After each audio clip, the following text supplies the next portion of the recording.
আমার জীবনের কথা তোমরা কিছু একটা শেয়ার করবো। যখনই চাই আমি কিছু একটা নিয়ে করবো, তখনও আমি করতে পারি না। আমার কপালটাই হয়তো খারাপ।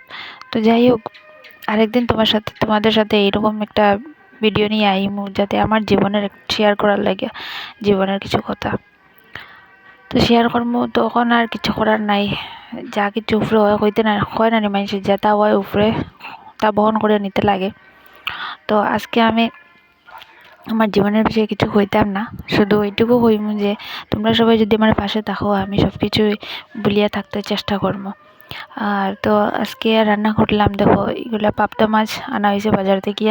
তো ভালোভাবে আমি কাটিয়া ধুইয়া পরিষ্কার করিয়া এগুলো এখন আমি ভাজা করাত বয়েছি। ভাজা করিয়া আজকে একরকম অন্যরকম একটা চরচড়া বানাইমু ভেন্ডি দিয়া। তোমরা দেখতে থাকো। তো সহজ, মানে হইতা কইয়া বুঝানি যায় না। ওই দেখো ভেন্ডি আছে, টমেটো, কাঁচামরিচ আর পেঁয়াজ রে বাটি লইছি, পাটার মধ্যে দিয়া বাটিয়া ভালোভাবে করে লইছি। এখন মাছগুলা গ্যাস দেখো জ্বালাই লইয়া একদম তেল গরম করিয়া, আর যেমনি কড়াই দেওয়াত লাগছে কি তার দেখছো তো ফুটিয়া উপরে পড়ে গেছে, গালের মধ্যে একটা পড়ে গেছে ঠুসা।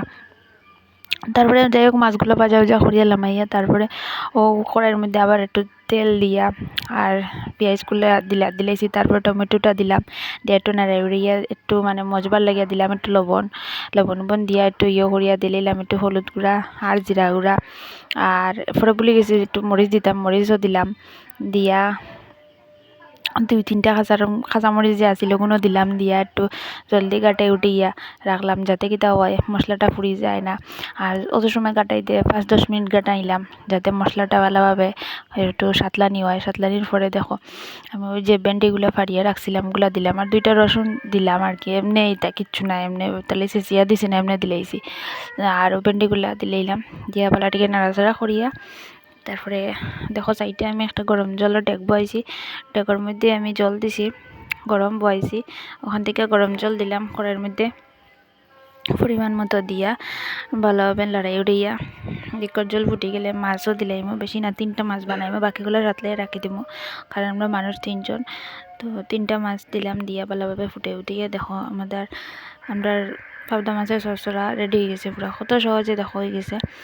এখন তোমরা একদিন বাড়িত বানাইয়া ট্রাই করিয়া দেখিও, জীব জ্বলাই গেছে নি, সত্যি কথা কইও কত স্বাদ হয়েছে খাইতে, তোমরা নিজে কইতে পারতাই না কত